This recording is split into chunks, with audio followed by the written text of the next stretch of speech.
Chers amis de la télévision du président Guillaume Soro, bonjour. La chronique d'aujourd'hui porte sur ce leadership de réconciliation, de transformation et géopolitique majeure dans la Corne de l'Afrique, mené par le Premier ministre Ahmed Abiy.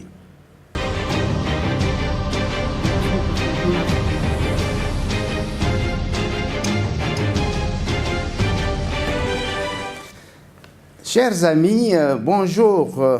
Le Premier ministre Abiy est en poste, le jeune Premier ministre, 42 ans, est en poste depuis avril.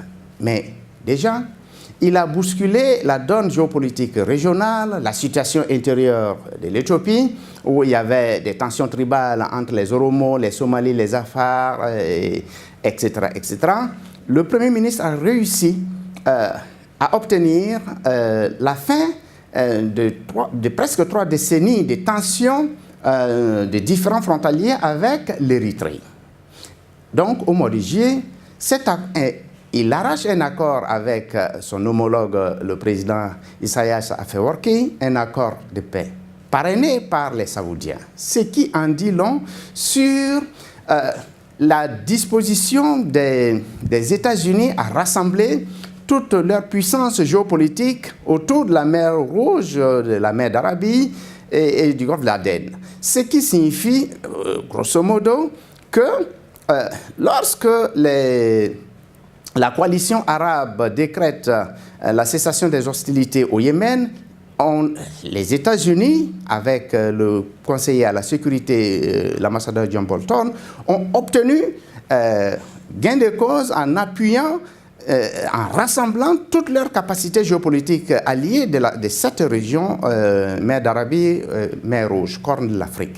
C'est là, surtout on le doit essentiellement au catalyseur qui est le Premier ministre Abiy, qui a mis en place un gouvernement d'ouverture, de d'expansion sociale, avec le retour des exilés, la libération des prisonniers politiques, la réconciliation inter-Oromo, Amara, Afa, Somali, etc., etc.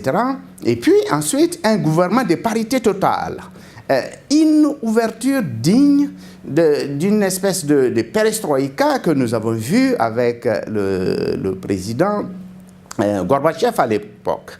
Parce que jusque-là, l'Éthiopie était sous la gouverne d'un parti unique. Depuis la démission du Premier ministre Haïlé Mariam Desalegn, maintenant nous avons le jeune Premier ministre qui administre la preuve qu'on peut tenir un leadership de réconciliation, un leadership de transformation sociale et géopolitique et remettre l'Éthiopie au cœur du géopolitique sous-régional.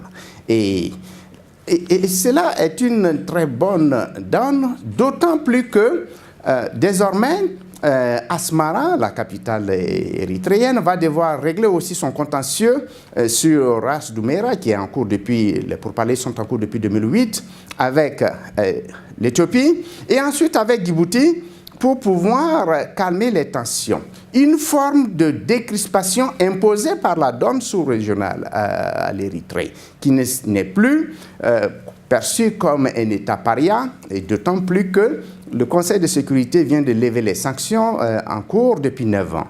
C'est vraiment une façon, c'est une leçon pour l'Afrique, pour dire que lorsque nous sommes dans une situation d'impasse, il faut souvent faire confiance à ceux des nôtres qui sont capables d'innovation sociale, politique, de réconciliation, d'administrer une forme de leadership, de transformation, tous azimuts, et d'autant plus que c'est une nouvelle génération. Le Premier ministre Abiy, il n'a que 42 ans, il a pour lui l'espoir, il relance l'espoir d'une sous-région apaisée, où les tensions sont calmées, où l'Éthiopie va devoir avoir maintenant 2 possibilités, une façade maritime par l'Érythrée, une autre façade maritime par Djibouti pour ses importations, et surtout qu'il y a le train. Et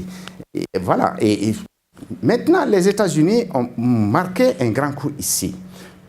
Il reste la France. la deuxième grande puissance de la sous-région, qui a des bases militaires à Djibouti, mais aussi qui est en rivalité avec la Chine. La Chine aussi a une base militaire, la seule en Afrique pour le moment, et surtout qui fait corps avec le soubassement géopolitique militaire de l'initiative du président Xi Jinping, One Road, One Belt, et qui va de Djibouti pour vraiment ceinturer toute l'Afrique et puis avoir un œil sur la mer Rouge et puis la mer d'Arabie et le golfe d'Aden.